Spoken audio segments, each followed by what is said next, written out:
Here's more wrestling news for May 23rd, 2023. And we're starting off with WrestleMania, and it was last month that Cody Rhodes failed to finish the story and dethrone Roman Reigns, and since then, fans have debated as to whether this was the right call. Many fans have assumed that the reason that Cody lost this year is because he'll be winning at next year's WrestleMania 40, as WWE wants a huge moment to make the milestone number. It now appears that this won't be the case, as WRKD Wrestling reports that WWE is already planning one of the main events for next year's show, and while it will feature Cody, it won't feature Roman Reigns. Instead, there are discussions taking place for Raw's main event to be Rhodes vs. Gunther, presumably with some championship on the line. Both superstars have expressed interest in working with each other in the past, and internally, the pair are seen as the top face and top heel on the Raw roster. While Gunther is already the Intercontinental Champion, it's likely that this will be for the World Heavyweight Championship, but there's no word on which man would walk into Mania with the gold. If this is indeed the plan, then it leaves Reigns open to fight someone else next April, perhaps an electrifying cousin of his. And what do you make to these potential plans? Sound off in the comments below. When Triple H took over as the head of talent relations last July, the game wasted no time in rehiring released superstars. One of the later names the game brought back was Tegan Nox, who has hardly had an impressive run since her return in December of last year. It has been 4 months since Nox's most recent win on WWE TV, and 2 months since she was used at all, but not all hope is lost for the Welsh superstar. A source within WWE who operates under the name BWE explains that despite her booking, WWE has big plans for her, and Triple H himself is said to be a fan of her work. When BWE was asked when Nox's fortunes will change, they said it will come after Night of Champions, but there's no word on what plans exactly WWE has for her. During the recent WWE draft, Nox was moved to Monday Night Raw, and we'll have to see what's in store for the young superstar after this Saturday's Night of Champions premium live event.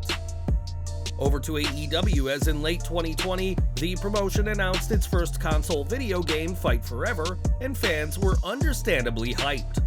Many got even more excited when it was said that the game would have the feel of the beloved WWF No Mercy game, but the project has been hit by several delays.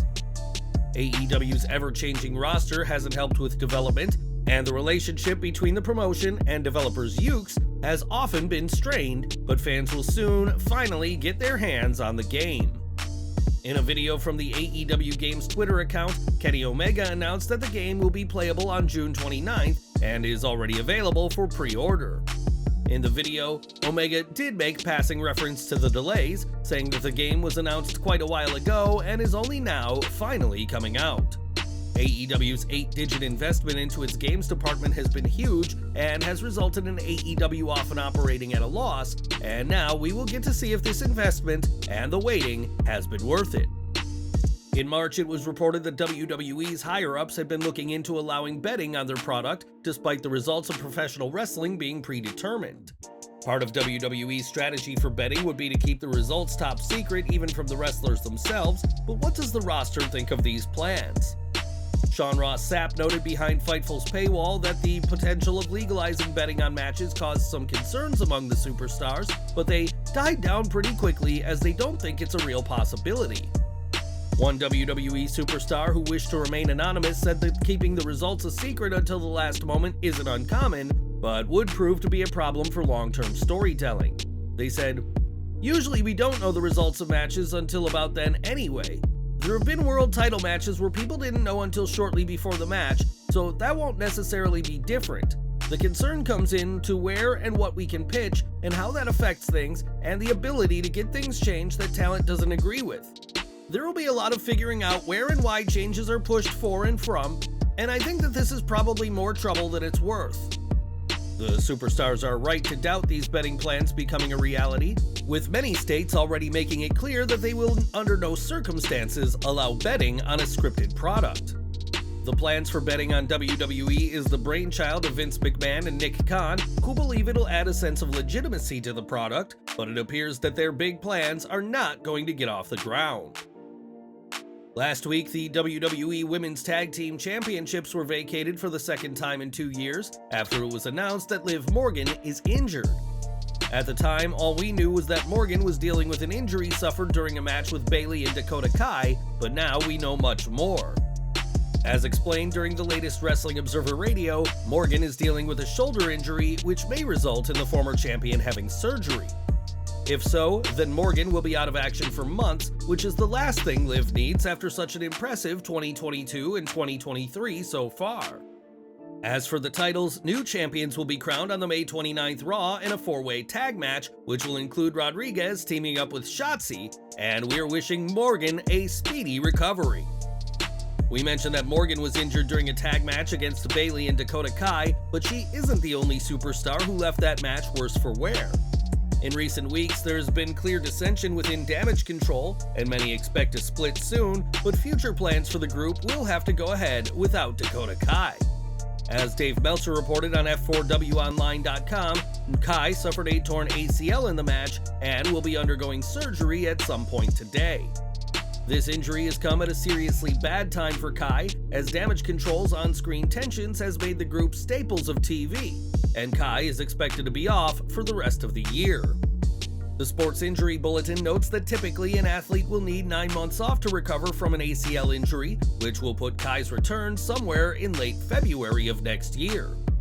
Then again, WWE could wait even longer after she is recovered before bringing her back to TV, and we're sending our best to the Kiwi wrestler as she prepares to go under the knife.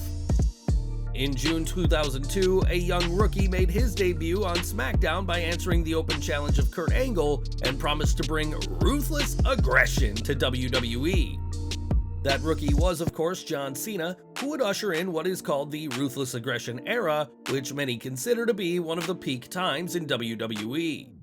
This era saw some fantastic wrestling from the likes of Angle, Brock Lesnar, Eddie Guerrero, and others, but one person who wasn't a fan of the new era at that time was John Cena himself.